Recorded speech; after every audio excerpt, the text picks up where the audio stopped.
जी हाँ दोस्तों, ये तो होना ही था। अभी नहीं तो फिर कभी होता।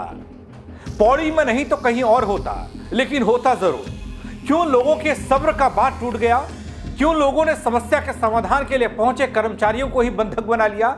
और फिर पहुंचे विधायक साहब, ऐसा घेरा कि नेताजी पूरी तरीके से अपने आप को घेरा हुआ पाए।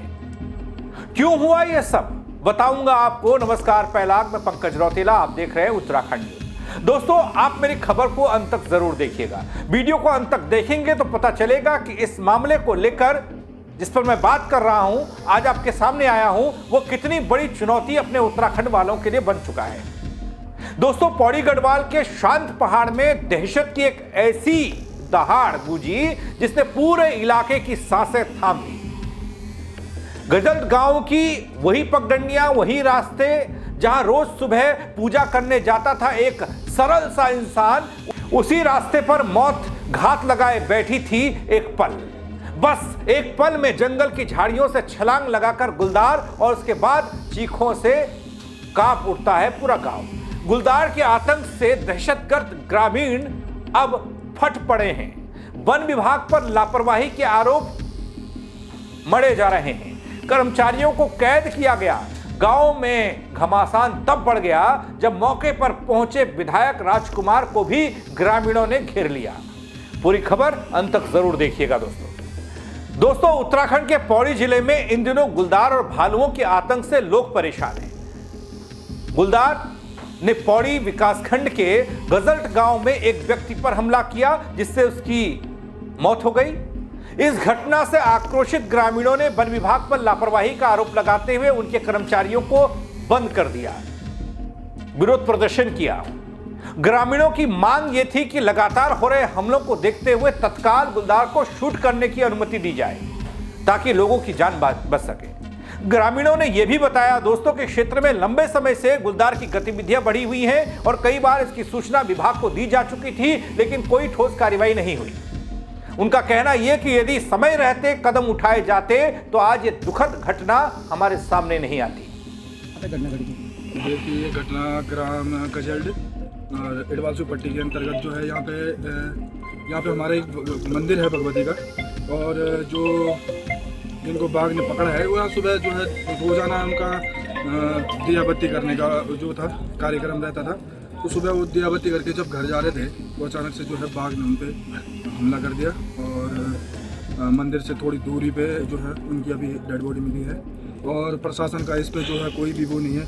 अपने निचले स्तर के कर्मचारियों को उन्होंने जो है यहाँ पर भेजा हुआ है, और उनका इसके प्रति कोई वो नहीं है। और हमारा भी ये कहना है कि जब तक यहाँ पर बाघ को शूट एंड साइड मारने के आदेश नहीं दिए जाएंगे तब तक हमने जो है वन विभाग के कर्मचारियों को यहाँ पर बंदी बना के रखा हुआ है, कमरे में बंद है। और जब तक यहाँ पर जो है एसडीएम, डीएम और आला अधिकारी, उच्च स्तर के अधिकारी नहीं आ जाते हैं तब तक जो है हम इनको यहाँ से छोड़ेंगे नहीं और बॉडी भी उठाने नहीं देंगे। लगातार जिस उस समय जो है यहाँ पर पिंजरा और गश्त की जाती तो शायद हो सकता था कि ये घटना जो है नहीं घटती इस समय।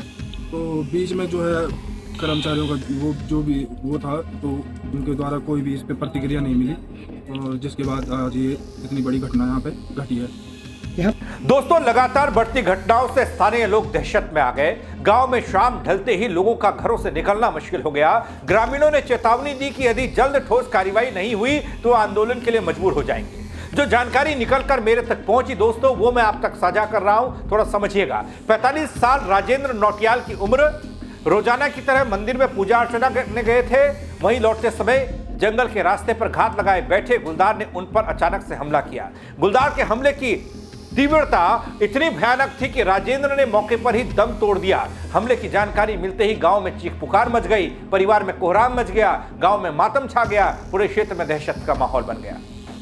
देखिए, घटना दुखद है। तो अभी 2 बजे यहाँ से सूचना मिली थी, तत्काल प्रभाव से टीम से यहाँ पहुँचे और पब्लिक का रोष देखते हुए मतलब वो हमारी तो सारी तैयारी, हमने पिंजरा लाया है, मतलब अपनी कैमरा ट्रैप वगैरह लगाने का, बॉडी को अपने उसमें लेने के लिए, लेकिन ग्रामीण उस पर बिल्कुल यकीन नहीं हो रहे। तो अपनी तैयारी से आए हैं सभी स्टाफ। जहाँ तक गुलदार मारने की हुआ तो हमने सूचना भेज दिया और डीएफओ साहब के स्तर से भी ऊपर उस पर लेटर जारी कर दिया गया है। जल्दी इस पे मतलब वो मिल जाएगी, अनुमति मिल जाएगी। यहाँ पे ग्रामीणों तो अब ये तो एक आकस्मिक चीज़ें होती है, लेकिन अब ग्रामीणों का वो भी जाहिर है कि कोई घटना हुई है तो हम भी अपने प्रयास सभी कर रहे थे वो करते हुए, लेकिन ग्रामीण अपना दोष व्यक्त कर रहे हैं। तो बाकी तो उच्च अधिकारी भी हमारे आ रहे हैं, ऐसा कोई नहीं है कि सभी तैयारी से हम आए थे। अब सूचना मिली तत्काल हम पहुँचे, सबसे पहले फॉरेस्ट की टीम पहुँची, लेकिन वो घटनास्थल पे पब्लिक इतनी शो करके वो रखे तो वहाँ पर भी जाने नहीं दे रहे, इतनी मांगे ये है वो है। तो उसको हम उच्च स्तर को भेजा तो भी अनुमति मिल जाएगी, जो उनकी शूटिंग वगैरह के संबंध में उनकी मांग है वो उस पर कार्रवाई हो रही है। सर दोस्तों, इलाके में लगातार हो रहे गुलदार के हमले के कारण ग्रामीणों का गुस्सा फूट पड़ा है। उन्होंने राजेंद्र नौटियाल की मौत पर गांव में पहुंचे वन विभाग के कर्मचारियों को घेर लिया। ग्रामीण भवन के एक कमरे में बंद कर दिया गया। ग्रामीणों का आरोप यह था कि वन विभाग केवल औपचारिकता निभा रहा है, गुलदार के आतंक पर नियंत्रण के लिए कोई ठोस कार्रवाई नहीं हो रही। ये सिर्फ पौड़ी की बात कर रहा हूं दोस्तों। मैंने गुलदार के हमले, भालुओं के हमले को लेकर और जंगली जानवरों से हो रहे नुकसान को लेकर एक अलग वीडियो बनाया है। पेज पर जाकर आप देख सकते हैं कि कैसे इंसान और जानवरों के बीच में एक अलग सी जंग चल रही है उत्तराखंड में, वहां देखिएगा। लेकिन यहां वन विभाग की कारस्तानी, वन विभाग की कार्यशैली पर सवाल उठे। लापरवाही के कारण आज तक जिस तरीके से हमले होते रहे, कभी कोई घायल हो गया, आज तो मौत भी हो गई। ग्रामीणों ने साफ कहा दोस्तों कि जब तक डीएफओ सहित उच्च अधिकारी गांव में नहीं पहुंचते, गुलदार को शूट करने का आदेश जारी नहीं होता, तब तक वे कर्मचारियों को नहीं छोड़ने वाले। उनका आंदोलन यूं ही जारी रहेगा। दोस्तों, ग्रामीणों का कहना यह कि गुलदार के डर से महिलाएं और बच्चे घर से बाहर निकलने की हिम्मत नहीं जुटा पा रहे। रात तो दूर छोड़िए, दिन में भी सुनसान क्षेत्र में जाना जोखिम भरा हो गया। हालात बिगड़ता देख रेंजर दिनेश नौटियाल मौके पर पहुंचे, लोगों को शांत करने की कोशिश हुई। बताया कि घटनास्थल के आसपास पिंजरा लगाया जाएगा, स्थिति पर नजर रखने के लिए ट्रैप कैमरे लगाए जाएंगे। गुलदार को शूट करने की अनुमति के लिए उच्च अधिकारियों को पत्र भेजा जाएगा। हालांकि एक उड़ती उड़ती खबर यह भी आई दोस्तों कि डीएम साहिबा पहुंची पौड़ी तो उन्होंने लोगों की जान के साथ हो रहे इस खिलवाड़ को देखते हुए, गुलदार के बढ़ते हमलों को देखते हुए शूट के ऑर्डर दिए हैं। ऐसी जानकारी आ रही है, पुख्ता तौर पर नहीं कह सकता, लेकिन ऐसी जानकारी आ रही है। जो ग्रामीणों की मांग थी वो मांग यही थी। एक तस्वीर और दिखाई दी जब ग्रामीण गुस्से में थे। वन विभाग के अधिकारियों को घेरना, कर्मचारियों को घेरना तो यहां पर लगता है कि जायज है, लेकिन जब इलाकाई विधायक पहुंचे तो उनके साथ क्या हुआ होगा, वो तस्वीर देखिए जरा।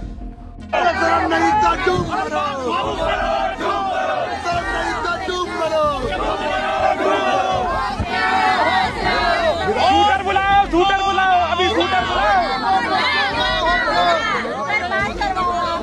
विधायक जी आज हमारे साथ